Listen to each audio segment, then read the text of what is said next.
Parfois, il ne reste qu'une seule voix pour raconter l'histoire d'un lieu, un lieu qui a complètement disparu. Et aujourd'hui, cette voix, c'est celle de Marthe Ploie. C'était en 1993 et elle a enregistré ses souvenirs de l'orphelinat de Biding, là-bas, en Moselle. Un foyer qui a été effacé de la carte, mais pas de sa mémoire. Et cette phrase, elle est vraiment au cœur de tout son récit. Il faut bien comprendre. Pour Marthe, l'orphelinat, ce n'était pas du tout un substitut ou un endroit triste. Non, non. C'était un trésor, une vraie famille. Et d'une certaine manière, une famille qui avait encore plus de valeur, parce qu'elle n'était pas acquise. Elle s'était construite, petit à petit, jour après jour. Alors, on a envie de savoir, n'est-ce pas? C'était comment, la vie dans ce foyer? Qu'est-ce qui a bien pu forger des souvenirs aussi forts, aussi puissants? Allez, on plonge ensemble dans le quotidien de cet orphelinat de l'Immaculée Conception.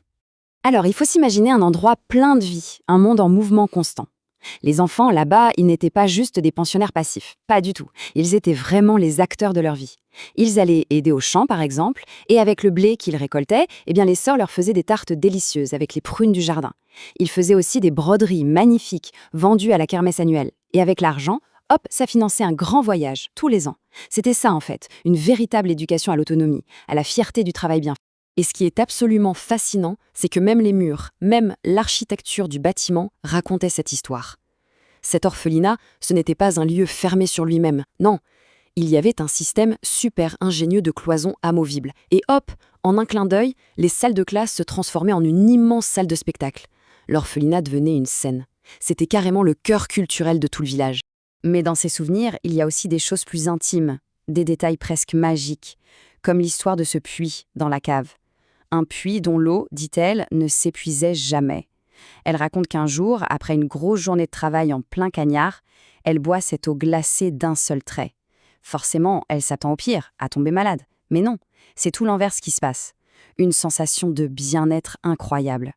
Un petit miracle du quotidien. Et c'est la question que Marthe pose elle-même. Que faut-il penser? Elle ne donne pas de réponse. Elle laisse juste la question flotter, comme un écho de cet émerveillement, de cette foi toute simple qui régnait dans cet endroit. Mais voilà, cette bulle de protection, ce petit monde presque parfait, était sur le point d'éclater, parce que la grande histoire, avec un grand H et toute sa brutalité, allait frapper à la porte de Biding. Et là, tout bascule. Très, très vite, en 3 temps. D'abord, l'arrivée des soldats. Ensuite, la réquisition des terres de l'orphelinat pour construire la ligne Maginot. Et enfin, le coup de grâce, l'ordre d'évacuation. C'était tout simplement la fin d'un monde. Et pour décrire la promesse qu'on leur a faite, la promesse des autorités, Marthe a cette expression d'une justesse absolument terrible. Elle écrit « Le miroir aux alouettes était beau ». C'est ça.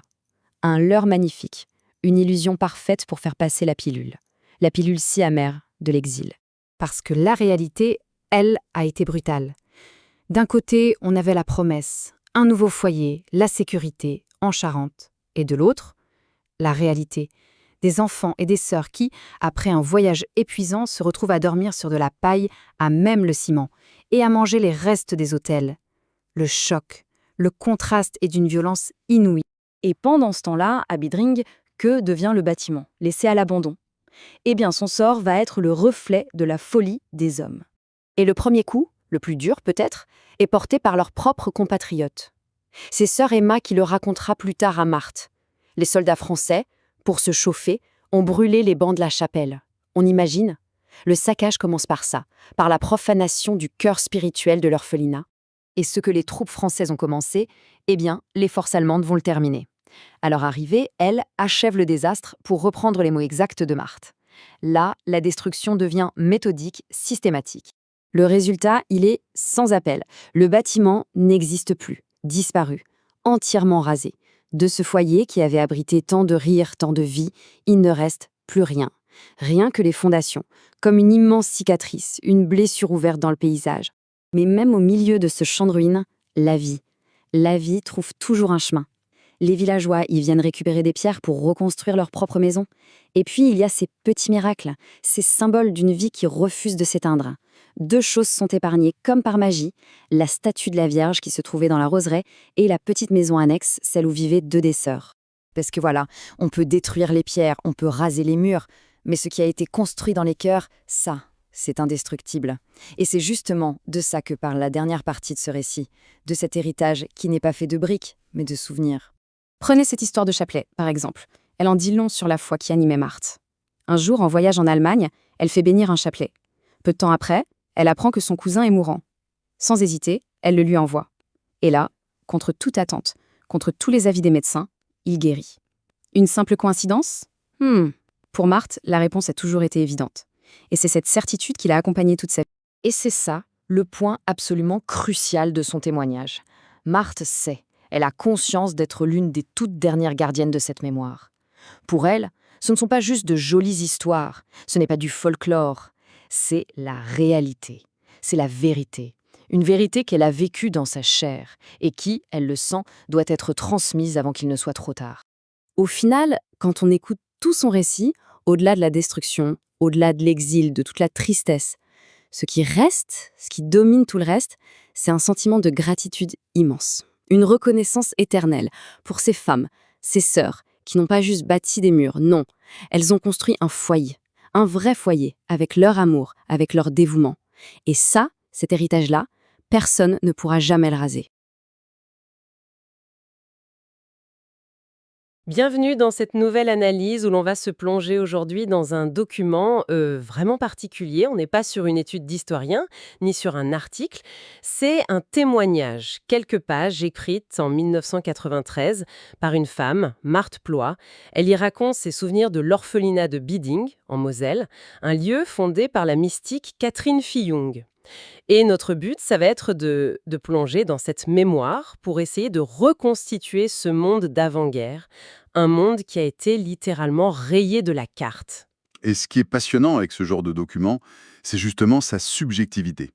On n'est pas là pour chercher une vérité factuelle à la date près.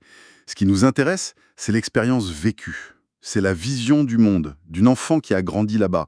C'est la grande histoire, oui, mais vue par le petit bout de la lorgnette, avec toutes les émotions, toutes les croyances que ça implique. Exactement, et c'est vrai que quand on pense orphelinat d'avant-guerre, on a souvent une image très sombre. Un peu misérabiliste. Mais ce qui m'a vraiment surprise en lisant ce texte, c'est à quel point le lieu qu'elle décrit est ingénieux. Et même plein de vie. On est loin du cliché. Elle parle par exemple de l'architecture du bâtiment principal, conçu par un certain Père Chalon. Et il y avait une particularité assez étonnante, des cloisons démontables. Ah oui, et ce détail de l'architecture, ce n'est pas anodin du tout, ça nous dit beaucoup de choses. Ça nous dit qu'on n'est pas dans un simple hospice où on stocke des enfants. Une architecture modulable comme ça révèle une ambition, un véritable projet éducatif. Le jour, on a des salles de classe. Pour l'éducation. Voilà.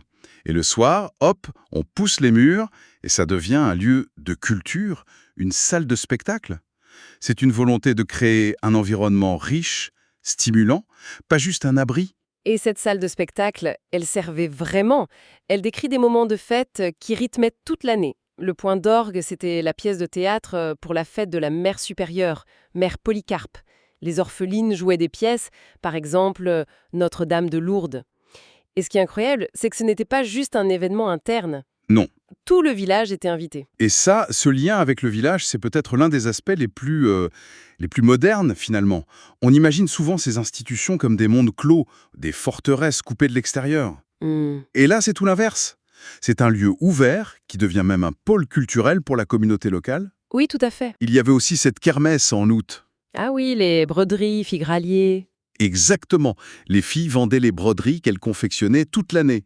Donc, l'institution n'était pas seulement charitable. Elle visait une forme d'autonomie financière. Elle participait à l'économie locale. En fait, c'est un modèle social complet qu'elle nous décrit. Et au-delà de cette organisation très structurée, il y a des passages beaucoup plus intimes, presque mystiques. Elle raconte l'histoire d'un puits qui se trouvait dans la cave de l'orphelinat.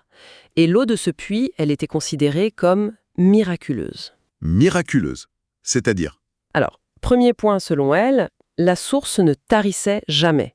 Jamais. Même pendant les pires sécheresses, quand tout le village était à sec. Ce qui, en soi, pour une communauté de cette taille, était déjà une bénédiction très concrète, un petit miracle du quotidien. Exactement. Mais ça va plus loin. Et c'est là que ça devient très personnel. Elle raconte une anecdote. Un jour d'été, après le glanage dans les champs, Le travail agricole, oui. voilà, elle rentre couverte de sueur, écrasée de chaleur. Et là, elle boit à grandes goulées l'eau glacée de ce puits. Elle est persuadée qu'elle va tomber malade. Un coup de froid, c'est sûr. Logique. Et rien. Rien du tout. Au contraire, elle écrit ne s'être jamais sentie aussi bien. Fascinant. Elle raconte même, avec un peu de malice, qu'une autre ancienne s'est un peu moquée d'elle, bien des années plus tard en entendant cette histoire. Ah, donc tout le monde ne partageait pas cette foi absolue. Non, visiblement pas. C'est ça qui est génial. Ça nous montre à quel point la foi n'était pas un concept abstrait, cantonné à la chapelle le dimanche. Non, elle infusait chaque geste du quotidien. L'eau n'est pas juste de l'eau.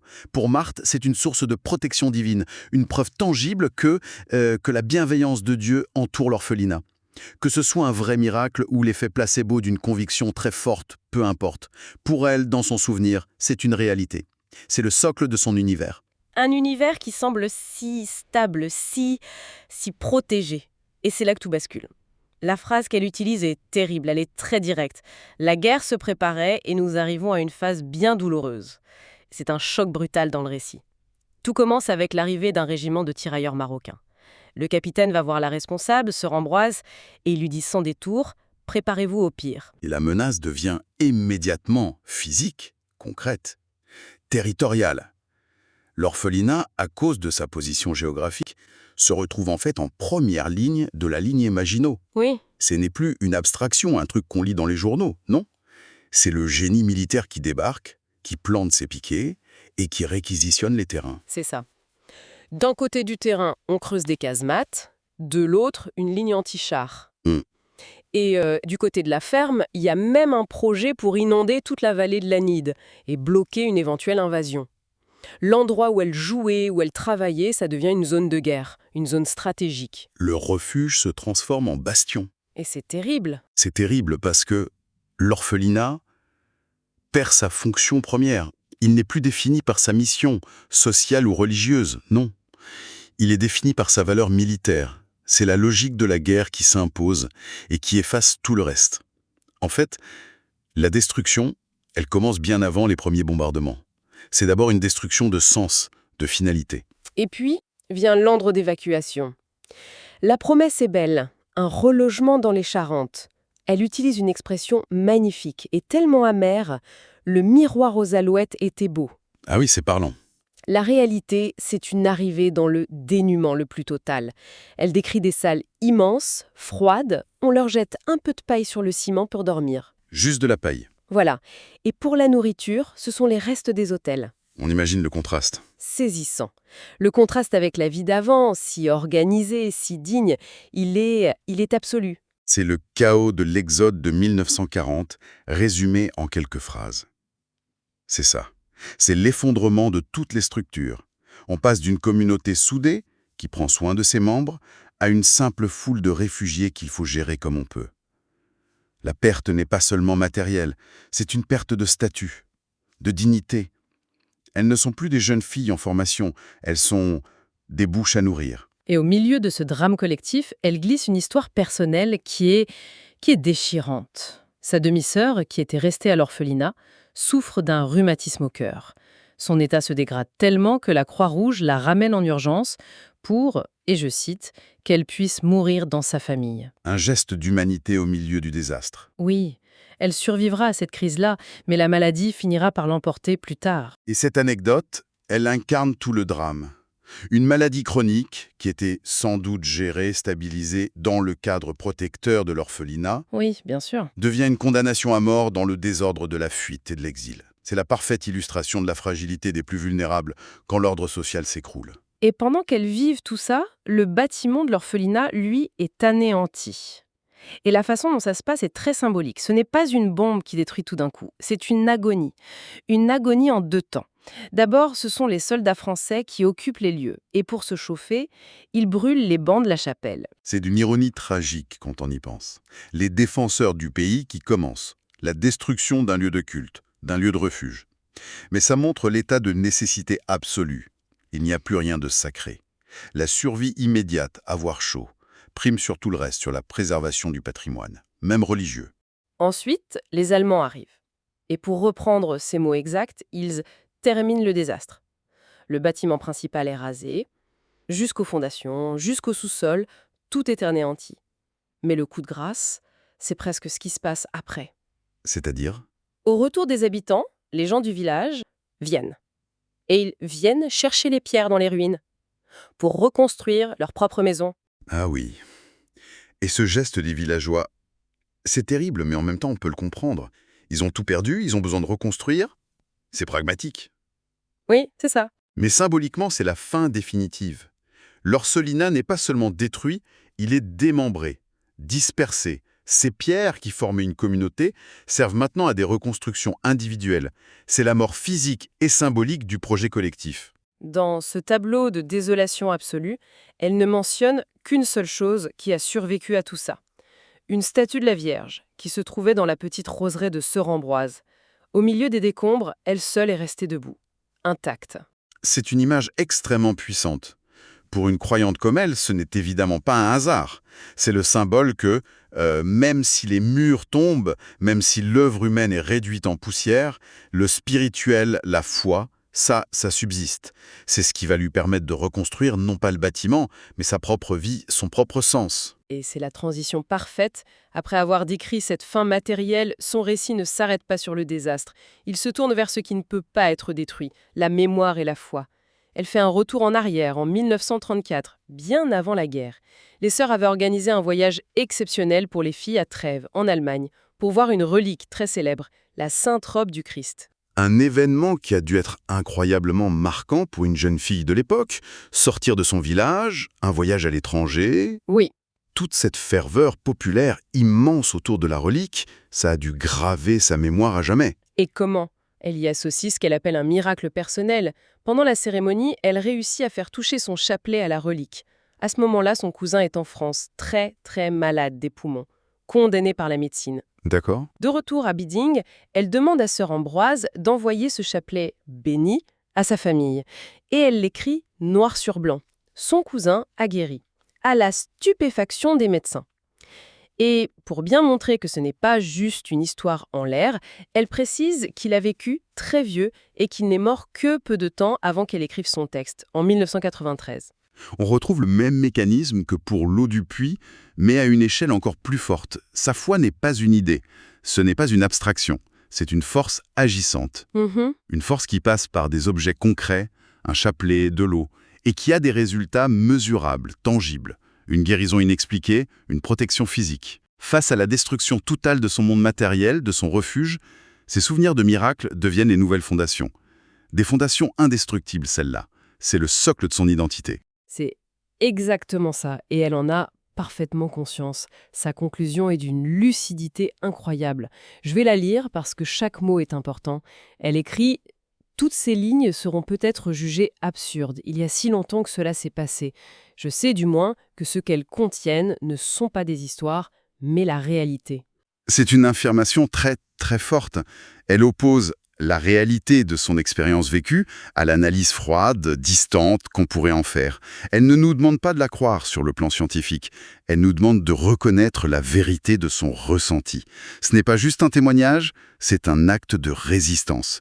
Contre l'oubli, et peut-être contre le cynisme aussi. Sans famille et que l'on trouve un refuge qui vous laisse tant de souvenirs, il y a plus de valeur que celui d'un autre qui passe sa jeunesse dorlotée dans sa famille.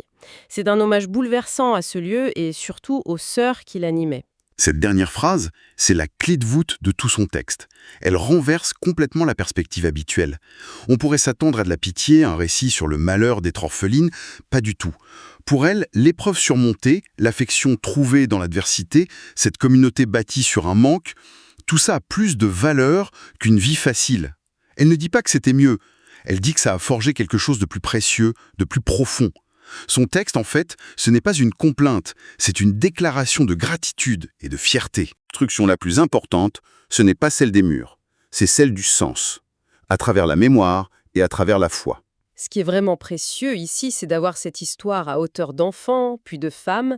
Ça nous rappelle que derrière les grandes stratégies militaires, derrière les dates des manuels d'histoire, il y a des mondes entiers qui disparaissent. Il y a des destins qui basculent et des souvenirs qui sont les derniers remparts contre le néant. Absolument. Et cette phrase finale de Marthe Ploy, où elle oppose la valeur de son refuge à celle d'une jeunesse dorlotée, ça nous laisse avec une question qui est tout sauf absurde.